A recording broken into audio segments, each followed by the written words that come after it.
వైకా jewellers వెలలేని Vaibhogam తరుగులేని నమ్మకం. ఇప్పుడు మన కాకినాడలో డిసెంబర్ 5న ఘనంగా ప్రారంభం కాబోతోంది. నమస్తే రమ్మగారు. నమస్తే రమ్మగారు, చిన్న పిల్లల దగ్గర నుంచి పెద్దవారి వరకు అందరికీ 4 కళ్ళు వచ్చేస్తున్నాయి. సరే, పెద్దవాళ్ళంటే సహజం అనుకుంటాము. చిన్న పిల్లల్లో కూడా చూస్తా ఉన్నామండి. అవును. ఫోన్లు ఎక్కువ చూడటం, ల్యాబ్స్, టీవీలు, స్క్రీన్ టైం పెరిగిపోవటం కదండి.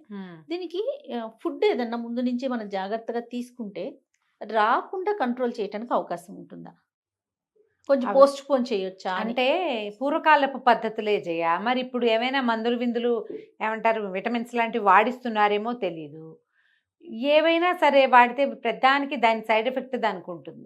సైడ్ ఎఫెక్ట్స్ లేకుండా ఉండే విధానాలు పూర్వకాలం పాటించేవాళ్ళు. మనం ఇదివరకు చెప్పినట్టే నాకు గుర్తుంది. అవునవును, అయితే చేసినట్టున్నా. చిన్నప్పటి నుంచి పిల్లలకి ఆ గ్రీన్ వెజిటబుల్స్ బాగా పెట్టాలి జయ. మనం కూడా తీసుకోవాలి. ఉమ్. పచ్చని వాతావరణాన్ని చూడాలి, ఓ. ఎండ చూడాలి, హ. కంటికి మంచిది. ఇప్పుడు అసలు గగనంగా ఉంది ఎండ చూడటం. ఎండ చూడడము, కొంచెం పచ్చటి వాతావరణంలో పిల్లలు పరిగెత్తడము, ఆడుకోవటము, అవి చాలా అవసరం. పళ్ళు బాగా తినటము, చక్కగా ఫుడ్స్. ఈ పిల్లల్లో చూస్తామా, ఏమిటో ఒక 4-5 కూరలు లెక్క పెడతారు. ఆ 4-5 తింటారు. అవే బంగాళదుంపలు, అవే ఆలుగడ్డలు, అంతే. ఓ కాకరకాయ తినరు, ఓ పాలకూర తినరు, ఓ బచ్చల కూర తినరు. అసలు తల్లులకు కూడా బచ్చల కూరలు అవి చేయటం రాదు. అవును, 2-3 రకాలు ఉంటాయి ప్రతి ఇంట్లోనూ. స్పినాచ్ అదొకటి బాగా వచ్చు, ఇంగ్లీష్ పేరు అందరికీ. అంతే. ఈ స్పినాచ్ వండుకుంటారు తప్ప చుక్క కూర, పొన్నగంటి కూర, బచ్చలి కూర, చిర్రి కూర, తర్వాత ఏమో దాన్ని ఏమంటారు గంగబావిలి కూర, మెంతి కూర, మునగాకు, చింత చిగురు, ఇవి వండరు, వాడరు, తెలీదు. అవును. ఆ బజార్లో ఏవో 1-2 వెరైటీస్ కనపడతాయి అంతే.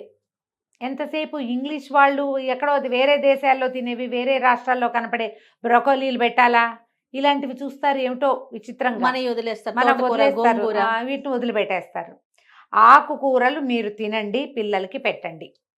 ఆకుకూరలతో ప్రధానమైన ఉపయోగం, ఒకటి పొట్ట బాగుపడుతుంది, రెండోది కళ్ళకి మంచిది. ఇందులో గంగబావిలి కూర, తర్వాత పొన్నగంటి కూర చాలా ఇంపార్టెంట్.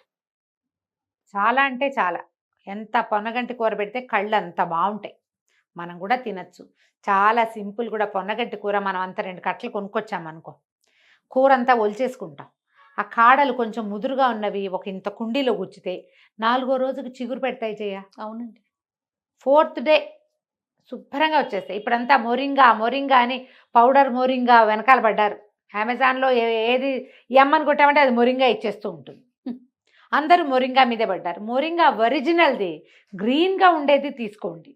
డైరెక్ట్గా తీసుకోండి. డైరెక్ట్గా ఎంత తీసుకుంటే మొరింగా అంత మంచిది. ఎముకలకి మంచిది, కళ్ళకి మంచిది. మీరు ఏ ఆకుకూరైనా స్కిన్కి, పొట్టకి, కంటికి అది చేసే మేలు ఇంత అంతా కాదు. పొట్టలో రకరకాల సమస్యలు ఉంటాయి. మనకేమిటి ప్రధానమైంది డైజెషన్ ప్రాబ్లం ఒకటైతే, కాన్స్టిపేషన్ పెద్ద సమస్య. అవును. ఆకుకూరలు తినే వాళ్ళకి కాన్స్టిపేషన్ దగ్గర ఉండదు అసలు. తోటకూర లాంటివి రెగ్యులర్గా వారానికి 3 సార్లు తింటే యానల్ ఫిషర్స్ అవి వస్తాయి చూడు, మోషన్ టైట్గా అయ్యి, అవి కూడా పోతాయి జయ. పాత పద్ధతి. పీచున్న కూరలు తినాలి. అవి పొట్టకు అవసరం. ఈ కళ్ళకేమో ఇది పొన్నగంటి కూర. దీంతో పాటు మునగాకు ఒకటి.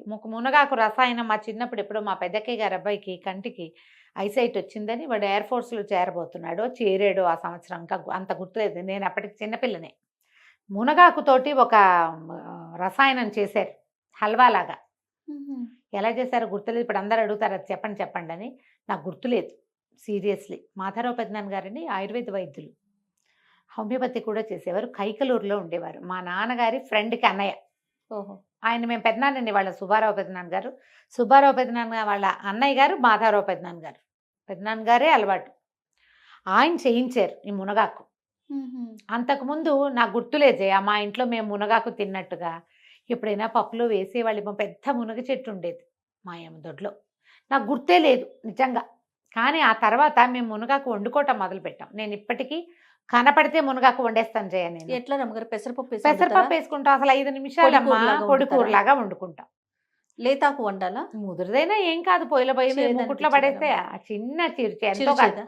చిరుచేదు కూడా కాదు. మనం కొంచెం పాళ్ళంగా పెసరపప్పు వేసి మునగాకు దాన్ని చక్కగా వండేసి, మనం ఎలా ఈ ఊర్లో తిరగమాత పెట్టుకుంటామో కొంచెం జీలకర్ర, మినపప్పు ఇష్టం ఉన్న వాళ్ళు 4 వెల్లుల్లి రెబ్బలు వేసుకుంటే చేదు కవర్ అయిపోతుంది. పెసరపప్పు తాలూకు చప్పదనం ఉంటుందిగా, ఆ, కవర్ అవుతుంది. ఆకు ముందుగా ఉడకపెడతారా మీరు? అక్కర్లా, ఒకేసారి పప్పులో చేసుకోవచ్చు. మామూలు తోటకూర పప్పు ఎలానో అలా. అంటే మరి కుక్కర్లో పెడితే సుద్దా పేస్ట్ అయిపోతుంది. అలా కాకుండా మనం పొడిగా చేసుకోవాలంటే పెసరపప్పు కొంచెం పొయ్యి మీద వేసి అది 30కి ఉడికాక మునగాకుని శుభ్రంగా రెమ్మలు వలిచేసి కడిగి నీటిలో వేస్తే అది ఇట్లా తేలిపోతుంది. అవునవును, బాగా జాడిచ్చి కొంగళి పురుగులు ఉంటాయి చూసుకోండి.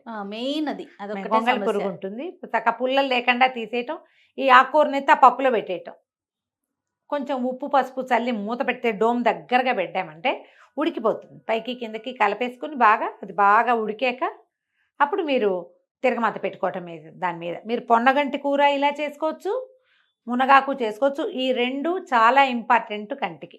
ఓకే. విస్తారంగా క్యారెట్లు తింటాం బాగా. క్యారెట్స్ తరచుగా వండుకోవటం, పిల్లలకి బాక్సుల్లో క్యారెట్ పరోటాలు చేసి పెట్టండి. క్యారెట్ కూర ఎంత ఎంతసేపు? 5 5 నిమిషాలు, నిమిషాలు అయిపోతుంది. 5 నిమిషాల్లో అయిపోతుంది. తరచుగా క్యారెట్లు పెట్టండి. అవి కూడా చాలా అంటే చాలా మంచిది. జనరల్ హోమ్ రెమెడీస్ కళ్ళకి అంటే ఈ 2 చేయాలి. ఈ ఆకులు 2. ఈ ఆకులు 2 బాగా పనిచేస్తాయి. ఏ విటమిన్ అవి ఎక్కువగా ఉన్నవి. పప్పాయ కూడా తినాలి. ఎక్కువ తినమంటారు పప్పాయ కదా? కూడా తినమని అదే చెప్తున్నా. ఫ్రూట్స్లో పప్పాయ అది కంటికి చాలా మంచిది. మనం ఏడాది లోపల పిల్లలకే పెట్టేసేయచ్చు కదా. అవును. పప్పాయ సులువుగా అరుగుతుంది. ఇందులో చూడు మళ్ళీ ఈ పప్పాయ కూడా పొట్టకి మంచిది. ఆ, ఆ పప్పాయ కూడా పొట్టకి మంచిది. మీరు అంటే మరి పెద్ద పెద్ద కాయలు తెచ్చుకున్నప్పుడు తప్పక ఫ్రిడ్జ్లో పెడతాం, కానీ ఫ్రిడ్జ్లో పెడితే దాని క్వాలిటీ అంతా పోతుంది. ఎందుకు చప్పగా అయిపోతుంది రమ్మగారు? రుచి పోతుంది, దాంట్లో ఉండాల్సిన క్వాలిటీస్ పోతాయి. పప్పాయ అని చిన్నవి కొనుక్కోండి. ఇంత దిబ్బ ఈ చెంబులు కొనకుండా అవే చిన్న size. కనిపిస్తున్నాయి రమ్మగారు. అవునమ్మా, అవును. ఆకుపచ్చగా ఉన్నవే కొనుక్కుని పేపర్ చుట్టు పెడితే పండుతుంది. ఎవరికైనా పపాయ చెట్లున్న అదృష్టవంతులు ఉంటే, చాలామందే ఉండుంటారు, చెట్టు మీద నుంచి కోసిన వెంటనే తినండి. కళ్ళకి పొట్టకి ఎంత మంచిదో. నిలవ పెట్టద్దు. పచ్చి పపాయ కూర అది కూడా మంచిది. పపాయాతో సాలెడ్ చేసుకోవచ్చు, కూర చేసుకోవచ్చు, కొంచెం పెసరపప్పు వేసి పొడి కూరలాగా వండుకోవచ్చు, ఏదైనా చేయొచ్చు. పచ్చి పపాయాలు మంచివే, పండు పపాయ కూడా మంచిదే. ఎవరికి ఏది అవకాశం ఉంటే అది చేయండి. ఆకుకూరలు దయచేసి అన్ని రకాల ఆకుకూరలు పరిచయం చేసుకోండి. మీకు బ్లడ్లో ఐరన్ లాస్ ఉండదు వాటి వల్ల. పొట్ట బాగుంటుంది, స్కిన్ బాగుంటుంది, హెయిర్కి మంచిది, కళ్ళకి మంచిది, ఎముకలకి మంచిది. ఓవరాల్గా కూర ఖర్చు కూడా తక్కువ. ఏ పప్పుతోటో కలిపి వేసుకుంటాం కదా. తోటకూర కొనుక్కున్నామనుకో ఓ 15 రూపాయలదో 20 రూపాయలదో, ఇంకేం అనుపానం అక్కర్లేదు. ఒట్టి ఇగురు, తోటకూర ఇగురు ఎంతమ్మా 5 నిమిషాల్లో అయిపోతుంది. అవును. ఫ్రై అంటారు మా సచివత్వ వాళ్ళు, తోటకూర ఫ్రై చేసి అంటారు. ఫ్రై కాదు, ఫ్రై అంటే నూనె పోయాలి కాదు, ఇగురు పెట్టుకోవాలి. ఇంతే, నెయ్యి ఇంత, ఒకంత అల్లం ముక్క సన్న ముక్కలు తరగండి. వెల్లుల్లిపాయలు వేసుకోదలుచుకుంటే వేసుకోండి, నేనైతే వేయను. ఇవే బాగుంటాయి, అల్లమే బాగుంటుంది. తాలింపై మినపప్పు, కొంచెం జీలకర్ర, ఎండుమిర్చి వేయటం, కూర ఎత్తి అందులో పెట్టడం. మీరు ఏ కూరనైనా అలాగే చేసుకోవచ్చు. ఉప్పు కొంచెం చూసి వేసుకోవాలి, ఇది కమ్మగా ఉంటుంది. అలవాటు చేసుకోండి. ప్రతిదీ మసాలాదారుగా తినాలని భావించద్దు. తింటే తిందురు కానీ ఇక అదే పనిగా కాకుండా ఇలాంటివి ఏమైనా తింటే కళ్ళకి మంచిది. ఇది ఆలోచించవలసిన విషయం. స్క్రీన్ టైం బాగా తగ్గించండి. కంటికి చిన్న చిన్న ఎక్సర్సైజులు తెలుస్తూ కనపడుతూ ఉంటాయి. అవునవును. ఆ చిన్న ఎక్సర్సైజ్ని ప్రాక్టీస్ చేయండి. దానివల్ల బ్రెయిన్కి కూడా మంచిదే. కళ్ళు తల కదపకుండా కళ్ళు కదపాలి, ఇట్లా కళ్ళు కదపాలి. కార్నర్స్ కి చూడడము అలాంటివి చేయాలి. పైకి కిందకి up and చూడడం, down. తల కదపకూడదు, చేయాలి. ఇలాంటివి చిన్న చిన్న ఎక్సర్సైజులు కూడా ప్రాక్టీస్ చేయండి. పిల్లల్లో గనక మయోపియా లాంటివి ఉన్నాయనుకో జయ, సహజంగానే చిన్నపిల్లల్లో ఈ కళ్ళద్దాలు వచ్చే లక్షణం ఉంటుంది. అవును. 18 ఏళ్ళు వచ్చాక ఆమె సైట్ పెరగడం ఆగి ఎక్కడో ఒక చోట క్లోజ్ అవుతుంది కదా. వీళ్ళకి ఇలాంటివి పెడితే విపరీతంగా పెరిగిపోయి ఇంతంత భూతద్దాలు రాకుండా ఉంటాయి. కాస్త నివారించు. కొంచెం నివారించవచ్చు. తరచుగా మునగాకు తినిపించండి. మునగాకు, పచ్చి మునగాకు కూడా కొంచెం ఇంత మునగాకుని కొద్దిగా బాగా నలిపి ఉండజేసి కొద్దిగా వెన్నతో కలిపి తింటే కళ్ళకి మంచిది. వెన్న ఉండాలి, ఫ్రెష్ వెన్న. ఇంత వెన్న, అంత మునగాకు, చిన్న బెల్లం ముక్క కూడా వేసుకుంటే అంత చేదు లేకుండా ఉంటుంది. అవకాశం ఉంటే చేయండి. ఓకే. కొంచెం పెద్దవాళ్ళు అయితే మునగాకు టీ లాగా కూడా కాచుకోవచ్చు. మొరింగా ఒంటికి మంచిది మనం వింటున్నాం కదా.